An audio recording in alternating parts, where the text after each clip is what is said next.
весовой категории 77 килограммов. Синий угол профессиональной поездки из Кыргызстана. Встречайте, Тазабекулу Адиле.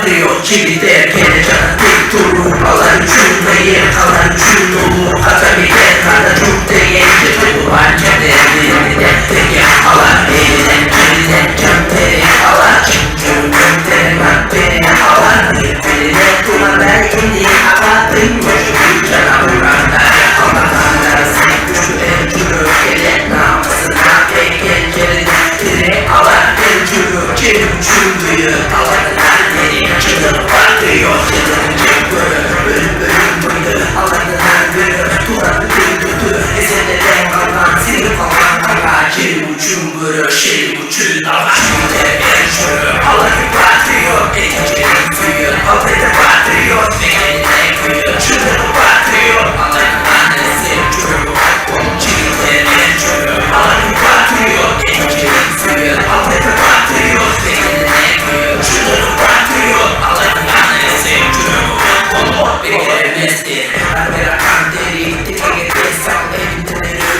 Итак, уважаемые профессионалы, приветствуйте его оппонента. Красный угол продолжать боец из Кыргызстана. Встречайте, Алимбайулу Бурханбек.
Представляет вам трехраундовый бой весовой категории 77 килограммов. И слева от меня синий угол. Боец представляет бойцовский клуб «Скорпион».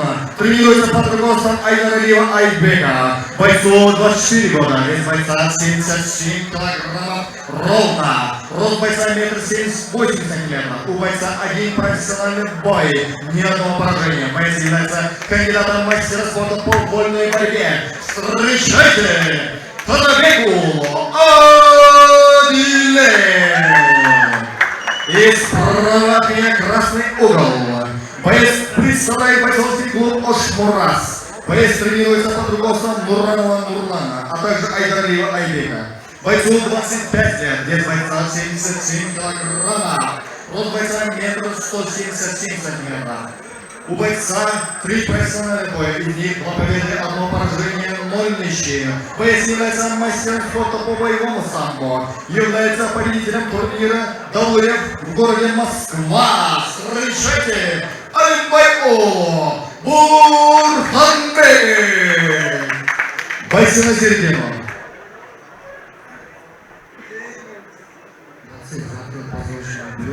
Все такие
Дорогие друзья, для вручения награды приглашается генеральный директор строительной компании Визон Групп Кутубай Оулу Кайназаров.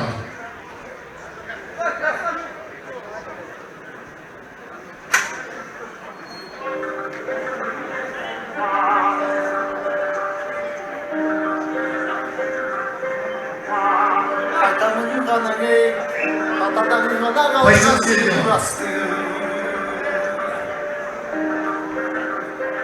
Итак, дорогие друзья, в этом бою, в первом раунде, за 40 секунд удушающим приемом победу одержал боец красного угла Бурханбек.